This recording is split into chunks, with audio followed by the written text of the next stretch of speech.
All right, let's keep it going. Don is off again tonight, which means we've got a bonus hour of Cuomo prime time, and we begin with big breaking news. The woman accusing Supreme Court nominee Brett Kavanaugh of sexual assault in high school is saying she'll testify, but she wants there to be a complete FBI investigation first. Republicans are saying Monday or no way, but will it stay there? Is it going to be all about getting this through or getting it right? On the score of the same type of battle, President Trump orders the declassification of documents in the Russia probe. Why? Transparency, he says. Give all the information. Do it right. On FISA, yes. On Ford, no. We go one-on-one with Republican Congressman Matt Gaetz. And CNN obtains a copy of Stormy Daniels' new book, where she shares explicit details of her alleged affair with Donald Trump. Chris Cillizza on what we learn after months of allegations and denials. Busy Tuesday. What do you say? Let's get after it some more. A lot of people thought, including yours truly for a while, that Brett Kavanaugh's accuser was going to testify on Monday before the Senate committee. But now there's a major precondition. CNN has obtained a letter addressed to the Senate Judiciary Chair that says Professor Ford wants to testify, but she wants the FBI to investigate first. Now, there's a plus minus here. On the plus side, you could say it's a boost to her credibility. Who wants the feds digging into something that they're lying about? On the negative side, it smacks of politics, because this is what the Democrats have been pushing for as well. So let's test this. We have a member of the House Judiciary Committee here tonight, Florida Republican Matt Gaetz. Good to have you, sir. Good to be back with you, Chris. Thank you for making the time. So let's start with the obvious proposition. Have the FBI do what they do with judicial nominees. Have them look into it. We'll better equip the senators to advise and consent on this matter. You repeatedly asked guests in prior segments, what would the harm be in having the FBI look into this? And here's one thing I would propose to you, Chris. If you're always able to launch another investigation at the conclusion of the normal review window, then these will be interminable hearings for every Supreme Court justice forever, no matter who the president is or no matter who controls the Senate. So at some point, you've got to be able to act on the information that you actually have. Now, I'm frustrated that Dianne Feinstein didn't release this information sooner. I'm frustrated even more that it leaked in kind of a sneaky, political operative looking way. I think you've been fair at highlighting those concerns. But we also have to note that Brett Kavanaugh has been investigated by the FBI 6 times. So what is it that we hope to find in the 7th investigation about an alleged event that maybe happened 36 years ago? They missed this. She hadn't come forward. They had no way of knowing. You can't hold the FBI accountable for what they can't know. So now they know. And look, is politics at play? That's a given. Wait a second. That's a given. But you see it on both sides. So why not take it out of their hands and give it to the FBI? They're the only fair broker. Well, it is unfair to suggest that they missed something if you don't know that the something is true or false. They missed the allegation. I also would feel more comfortable. She hadn't come forward. I'm not saying this was misfeasance. Yeah, but she hadn't made the allegation. No. We agree. We agree. The FBI didn't make a mistake. They didn't know. I'm saying your point is, what are they going to find that they didn't find before? This.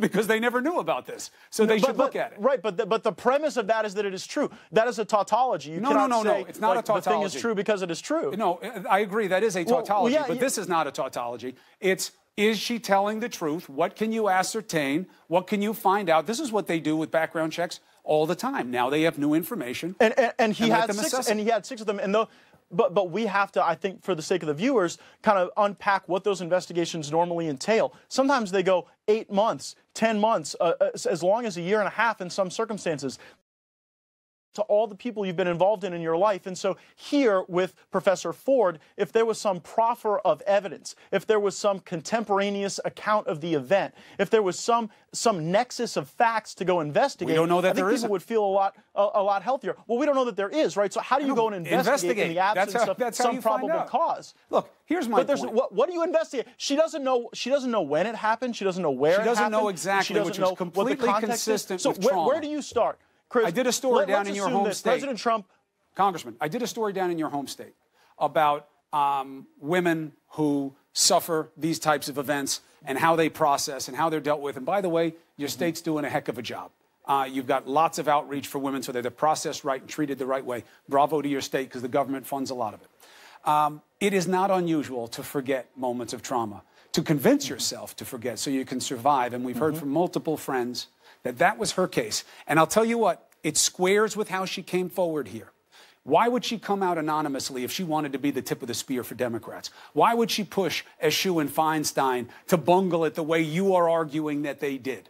Why, if she wanted to come out and say something that wasn't true? Why would she ask for the feds to dig into a story if she thinks there's a chance it winds up being false or uncorroborated in any possible way? Why would she set herself up for that? It's a lot of questions there that why not take a look? Do you want to look for 8 months, 10 months? You say no. Fine. The White House controls the process. But why say no altogether? Well, the Senate does. No, the Senate does not. The look, White House decides whether or not the FBI looks into this, not the Senate. Well, the Senate is going to decide whether or not they proceed in taking floor action prior to some investigative activity by the FBI. The White House has to ask the FBI. If the Senate said that they wouldn't, well, or the Senate could say that they're not going to proceed until the FBI issues some report. That can happen frequently. I am not making the suggestion that Professor Ford is not telling the truth. Not making the suggestion that she shouldn't be believed. That would be terribly irresponsible for you and I to do when we don't know the facts. But let me perhaps propose a hypothesis for you to criticize. The facts are never going to be knowable here. We're actually never going to know the truth about this, just like we don't really know the truth about Clarence Thomas and Anita Hill. That's one of the reasons why we have statutes of limitations in this country. Over time, we don't become less interested in justice. It's that justice becomes so much more difficult to obtain as memories fade. Now, I appreciate the compliments you gave to the state of Florida. I served as our criminal justice chairman and put a lot of those policies in place when I was in our legislature, and you are absolutely right. People react to trauma in very different ways. And when you're looking at something that could potentially have happened 38 years ago, I think you have to at least acknowledge the possibility that facts could be confused, events could be sort of reimagined and the FBI in pros people's at minds. sussing all that stuff up. And here's just something that's not being considered. They're not pros at doing it at 36 years old. They actually never do this with a 36-year-old allegation because they do the it with statute homicide. of limitations would have run for a criminal. They do it with homicide. Well, but not this type of an event. Homicide creates a different catalog of physical evidence. It creates more opportunities maybe to be able not. to go Most of the cases, as you know, are crime. circumstantial. You don't have direct evidence. Sometimes, you're searching just for a body and, whatever it was that was, the means that were used to commit the homicide. But here's what I'm saying. Let's not get too into the hypothetical. If you're Judge Kavanaugh, I know that he has confidence that he can fight this and win. I know that from sources around him. But it doesn't seem like his sponsors have the same confidence. And he's the one who's going to have the cloud hanging over his head, Congressman. There will always be doubt. If you do Monday or no way to Professor Ford, I know you're not in the Senate, you're in the House. But if that's what happens in the Senate, that cloud's over his head. Is that something he wants? Is that what you want to do with him? Look, no, I think that's sadly an inevitable part of the culture of accusation that we're today, that is a response to a culture of silencing victims that was of yesteryear. And we as a society are still struggling with this balance. But I would argue that there's probably a cloud still over Clarence Thomas, whether that's fair or unfair, because we don't really know what happened with him and Anita Hill. And we're not going to ever really know what happened with Brett Kavanaugh. At least if you have the FBI look. If they come back and say, we cannot corroborate what the professor says, the Democrats ask for it, they say they trust the FBI, that's that, for better or worse. If they find something, you pursue it, but at least you have an independent arbiter. So tell me how you solve this problem. We go through a month-long process. The FBI says we can find no evidence, we can't proceed. And the day after that process ends, a new victim comes forward. Do we take another month? Do we take another month after that? I mean, at some point, don't we have to have some conclusion to this so that we're able to populate the court as the Constitution requires? I'm really slow to cap possibilities when it comes to a class of people who've been silenced for so long culturally. I mean, look. I agree. You know what? I mean, look. I agree. You know what our problem is, and this is why I like this conversation. This is a struggle. We have certain operating rules, but not many, because we don't like the rules unless they play to advantage here, and that's what we're witnessing in real time with this Senate confirmation process. Everybody plays to advantage. Everybody's afraid of what they can't control. So if it's in a court of law, that's one standard of review. Outside of that, we're lost. If I say that, but a court of law would never review this. This would never meet the court standard, right? Like, you made that point earlier with Michael Moore, and I thought it was very effective, that we have a judicial system, but once we get out of that, this becomes a matter of talking heads and political pundits and not factual development of evidence. Right, but the culture influences the rules of the process. Development of evidence on cases this old. Right, but it works hand in glove. It works hand in glove, though, Matt. You're making the right point, Congressman. How so? But how so? The reason that we don't review these, in part, you're right, judicial economy. You're right, preservation of evidence and administration of justice, what they call judicial economy. You're right. However, it's also cultural that we forgive accusations over time. We don't let people come out later out of convenience. Imagine, God forbid, it were one of my kids. And she came out, or he came out many years later and said it happened. And the system said, too bad, too late.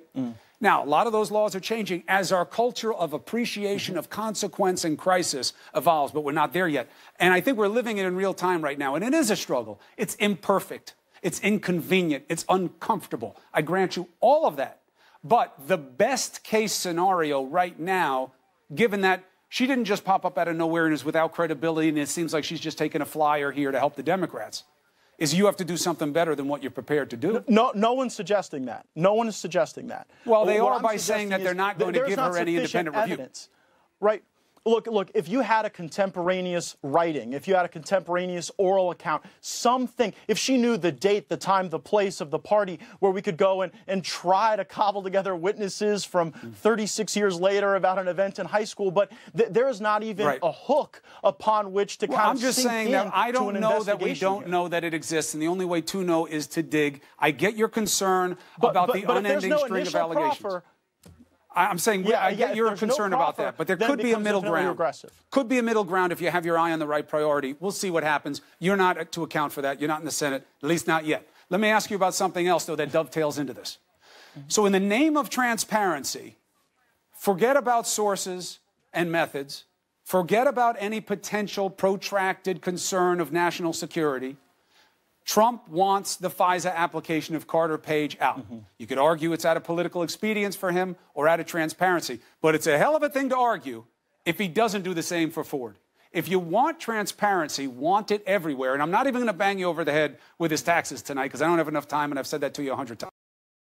But if you want transparency, want it everywhere. How do you justify wanting it with Carter Page and not with Ford? Well, I have to say, you won't be able to beat me over the head on the taxes issue because on your network, Carried Live, I said the president should release his taxes because I am a transparency hawk. The question is whether or not that transparency is reasonably calculated to lead to beat you over the head outcome. by saying you don't call for it all the time, Matt, and you're not shy. You could be calling for those taxes every listen, day. man, I've just called for it. Hey, I've called for him before. I still think the president should be able to do it. The Congress has no power to force him to do it. But if I was the president, I'd go ahead, release my make your tax case returns, about Carter and Page. I think you should. Sure. My case about Carter Page is this. We have secret FISA courts where things are happening that are aberrational. You had the Inspector General testify that this personnel move of having the very people that were on the Hillary Clinton investigation move to the FBI Russia investigation, then subsequently move to Mueller's investigation, that should never happen. And then you continue to see the text messages, the dossier, the way in which the dossier came through Bruce Orr rather than coming through the FBI directly. It all stinks, man, and I want to know what happened, and the American people deserve to know the truth. And frankly, when this is done, Republicans and Democrats need to get together and figure out a way to clean this up so that no matter who's in power, you don't weaponize the FISA court to go after your political enemies. We will never be able to start that process until we turn all the cards face up on the table. Look, I'm a journalist. I'm always going to argue in front of transparency. I listen to the government all the time tell me about sources and methods and what I have to be careful about, and it's part of the balancing test. That's part of journalism. But I'll tell you this. One, FISA is not a secret court. As you know, it was created to keep the process less secret, to give areas of review and layers of review. Is it being used the right way? Separate question. Is it aberrational, as you say? We don't know yet. And when it becomes known, then we'll be able to assess, because you haven't seen that FISA application either. You're going on what others have told you about it. So we can't know. No, I'm going based on what the Inspector General testified. I'm going based on the staffing that was expressly said by the Inspector General. Right, but I read that report. There's not enough in there to know dispositively. That's why you want more. I'm not going to fight you on that point. I'll just say this. Even though there's risk to sources and methods and how it's done and when it's done and why it's done, if the president thinks it's that is important, he should see it that way every time out. And what's happening with Ford is one of those as well. And it's not a tit for tat. It's a this. Yeah, but it's not. That. It's not. They're not the same thing. They're about transparency. We're not talking and either about. You want people to know, and you want people to vet things, or you don't. That's all I'm saying. Well, you're right. They're not exactly the same. I want to vet things where you could reasonably. I want to vet things where you can reasonably find out what happened. I start with the premise that we will never know what happened with Ford and Kavanaugh because it happened so long ago, and there's nowhere to even begin the investigation. Many cases that happened a long time. When it comes to the FISA process. Many cases that happened a long time. Yeah, but they start with better evidence than that.